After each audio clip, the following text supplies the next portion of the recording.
The call came on a Thursday afternoon, and Timothy was in a meeting when his phone lit up with Florence's name 3 times in a row. That was never good. He stepped out, answered on the 4th call, and heard his sister-in-law's voice. Controlled, the way people get when they are managing something that has not yet fully arrived. Gift had collapsed in the kitchen.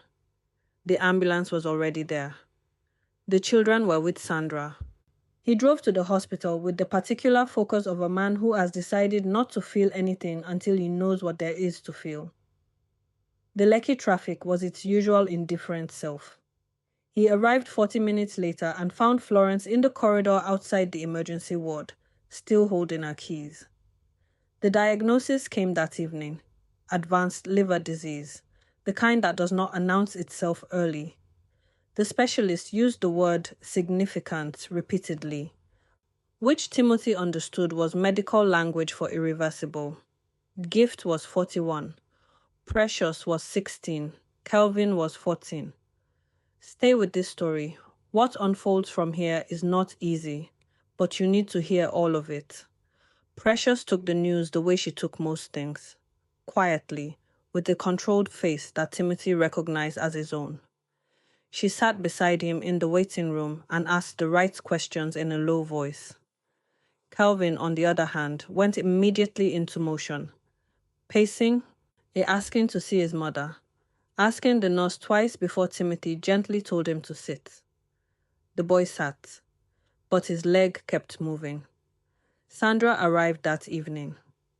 Gift's mother was a small, careful woman who had always held Timothy at a particular distance.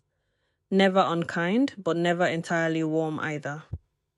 She embraced him at the hospital entrance, which surprised him slightly. She smelled of the shea butter she had used for as long as he had known her, and she held on briefly before stepping back and composing herself. Tayo came the following morning. Timothy had not thought about Tayo in years, not in any deliberate way.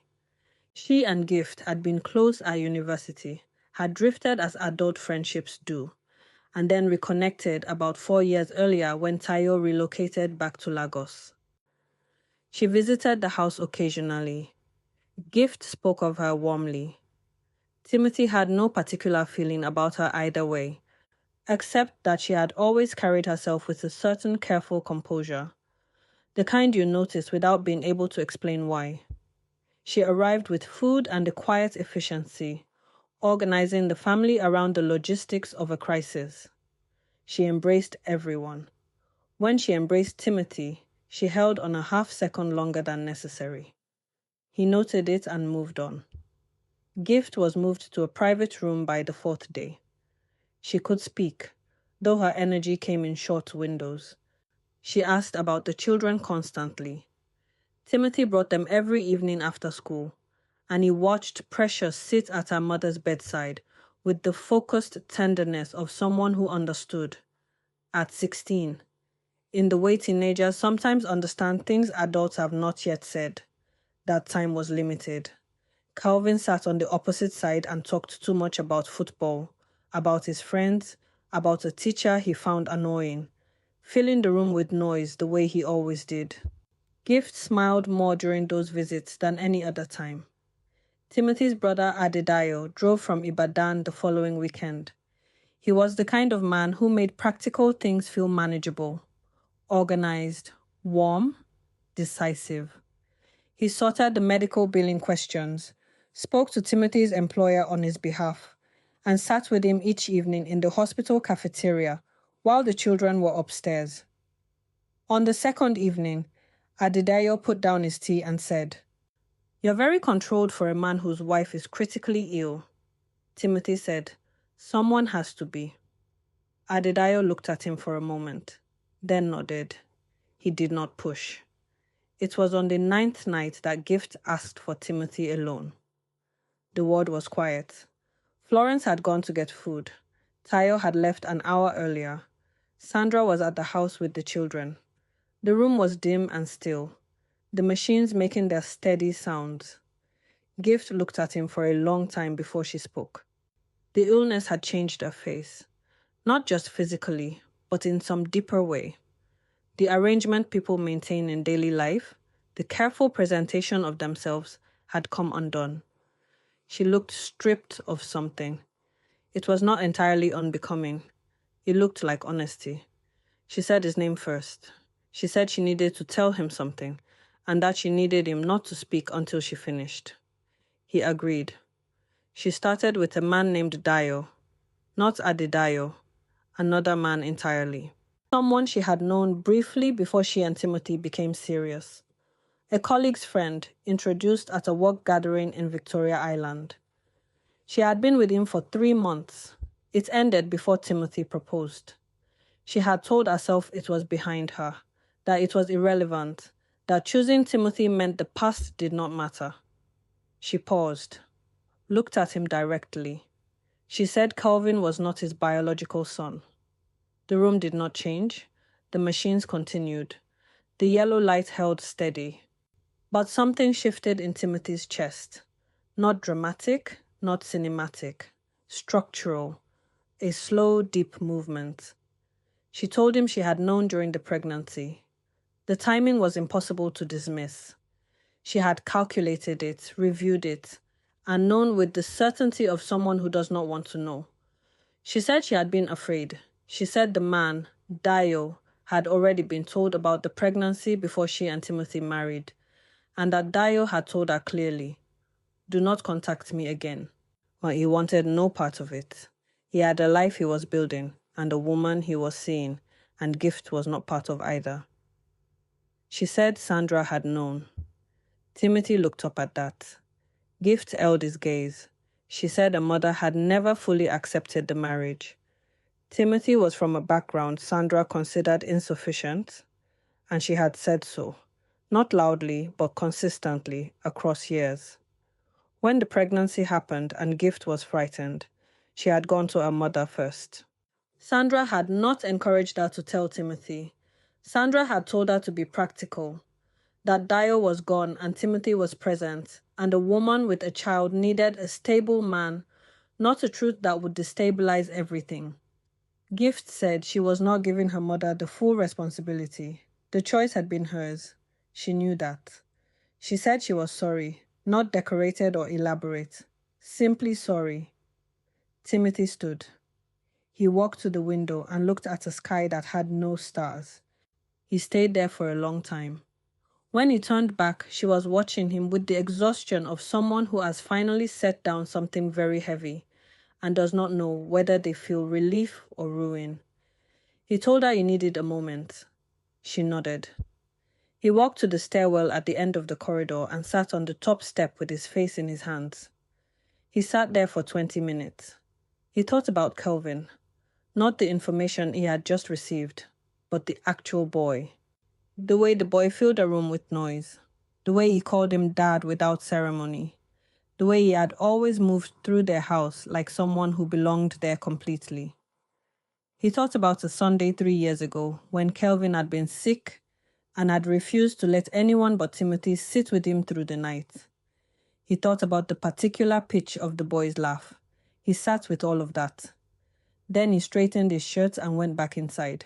Florence had returned. She was standing near the door holding a food container she had not opened. She looked at Timothy's face, then at Gift's face. Something passed across her expression. Not shock. Recognition.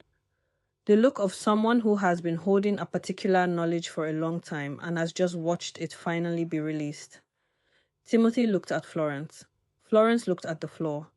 He understood immediately. He was the last person in this family to know. He took the container from Florence's hands without a word, set it on the bedside table, and sat back down next to his wife. He did not forgive her that night. He did not refuse to either. He told her he had heard her, that the children would come tomorrow, and that she should rest. He drove home through Lagos traffic that exists at every hour, and he did not turn on the radio. Adedayo was the only person Timothy called the following morning. He told him everything in flat, measured language, the way you relay information when you are not yet ready to feel it as your own. Adedayo was quiet for a long time. Then he said, What do you want to do with it? Timothy said he didn't know yet. Adedayo said, the boy is 14 and he calls you dad every day of his life. Hold that before you hold anything else. Timothy did not respond, but he held it. He confronted Sandra 3 days later, not in the hospital, not in front of Gift. He met her in the car park before they went up. He told her quietly that he knew what she had advised her daughter 11 years ago. Sandra did not deny it. She was silent for a long moment. Then she said that she had done what she thought would protect her daughter and her grandchildren. Timothy looked at her for a long time. He said, you were protecting yourself from a marriage you never approved. Sandra said nothing, but her silence confirmed it. He left her there and went up to see his wife. And Gift's condition declined through the 3rd week. The language from the doctors shifted. Comfort, quality of time, the family's wishes. Timothy organized the children with the careful structure of a man determined not to let the scaffolding collapse. He kept their routines intact. School, meals, evening hospital visits. Precious had stopped sleeping well and he noticed, and he sat with her one night and told her that it was all right to be afraid. Kelvin channeled everything into energy, in coming home from school and immediately filling the house with sound, as if silence was the thing he was fighting. Gift died on a Wednesday morning. Quietly. Timothy was there. Florence was there. Sandra was there. The grief that followed had its own architecture, communal, structured, extended in the way of Nigerian mourning. People came to the house in waves. Food arrived without being requested. Adedayo managed the logistics with a quiet competence that Timothy was grateful for. Precious grieved with a maturity that occasionally frightened him. Functional, responsible, barely allowing herself to come apart. He had to ask her once, directly, to stop being composed for everyone else's benefit. She cried properly for the first time that night, and he sat with her until she fell asleep. Kelvin was different. The boy moved through the weeks after the burial in a kind of suspended state, present and functioning, but with a new quiet underneath his noise. He asked Timothy once, about a month later, whether his mother had known she was going to die. Timothy told him he believed she had. Kelvin was quiet for a while, then said that he was glad she was not alone. It was enough that it broke Timothy slightly, privately, in a way he did not show. The man appeared 8 months after the burial. His name was Dio. He arrived through a message, formal, careful, sent to Timothy's WhatsApp number, which meant he had found it deliberately. He said he had heard about Gift's passing and wished to express condolences. He said there was a matter he believed required a conversation. He said he was in Lagos. Timothy stared at the message for a full day before responding. They met at a coffee shop in Victoria Island. Dio was a composed man in his mid-40s, well-dressed, measured in his speech. The kind of man who had clearly rehearsed this conversation several times. He said he had known about the pregnancy. He acknowledged that he had told Gift to end contact. He said that was a decision he had made as a younger man under pressure, and that he had carried it. He said he wanted to meet Kelvin. He said the boy deserved to know where he came from. Timothy listened to all of it. Then he said that Kelvin was his son, that the boy had grown up in his house under his name, with his presence, that no legal or biological claim erased 14 years. He said it without heat. He said it the way a man says something he has already decided. Dio said that was Timothy's perspective, but that Kelvin was also his son, and that he had a right. Timothy told him that if he wanted to pursue it legally, he was free to do so. He also told him that Kelvin was not a minor in the way that could be arranged without the boy's knowledge, and that if Dio chose to push the matter, Kelvin would have to be told everything, including that Dio had been told about him before he was born and had chosen to walk away. Dio went quiet. Timothy left the coffee shop. What happened in the following weeks told his own story. Dio eventually contacted Kelvin directly through social media. A message that was careful and measured and framed as reaching out from someone who had known his mother. Kelvin brought the message to Timothy himself that same evening. He sat down at the kitchen table with his phone and showed his father the message without introduction. Timothy read it. He looked at his son. Kelvin said, "Is this the man?" Timothy asked him what he meant. Kelvin said, "Mom told me, before she died. She told Precious and me both, separately. She said she wanted us to hear it from her." Timothy was still. Kelvin said, "I'm not going to meet him." Timothy asked him if he was certain. The boy looked at him with the particular steadiness of a 14-year-old who has already decided something he does not intend to revisit. He said, "You were here. He wasn't. That's all I need to know." Timothy nodded. He did not trust himself to say more than that. He called Adedayo that night, not to talk about Dayo or gift or any of it, just to talk. They spoke for an hour. When he ended the call, the house was quiet, and he sat in that quiet for a long time. Dayo sent 2 more messages over the following weeks. Calvin read them, showed them to Timothy, and did not respond to either. After the second, nothing further came. Dayo disappeared back into his life the way he had disappeared from gifts. Not dramatically, just gradually, and then not at all. There is something in that, if you are willing to sit with it. Precious, by her final year of secondary school, had grown into her mother's quietness and her father's steadiness in equal measure. She spoke about gift openly, not with grief as the primary texture, but with the particular honesty of someone who has finished grieving and arrived at understanding. She told Timothy once that she did not think her mother was a bad person. She said she thought her mother was a frightened one. Timothy thought about that for a long time. He thought about Sandra, who came to the house every few weeks with food and quiet, grandmotherly attention to the children, and whom he received with a civil warmth that never fully became closeness. Some things do not return to what they were. They become something different, functional, careful, maintained by the shared understanding that the children in between them are more important than the wound. He thought about what Gift had done, and what she had been afraid of, and how fear makes people choose silence when truth would have been kinder, even if harder. He thought about how 11 years is a long time to carry something alone, and what that weight must have done to her in ways he had not always understood. He was not sentimental about it, but he was human about it. There is a difference. Kelvin turned 15 and asked for new football boots for his birthday, a specific brand, more expensive than Timothy would normally approve. He bought them. Kelvin wore them the next morning to training and came back filthy and glowing with satisfaction, and went straight to the kitchen for food, dropping his bag in the corridor the way he always did. Timothy looked at the bag on the floor. He left it there. The moral lesson of this story is this: truth withheld does not disappear. It waits. It reshapes itself into silence and distance and small unexplained tensions, and it lives in the spaces between people who love each other.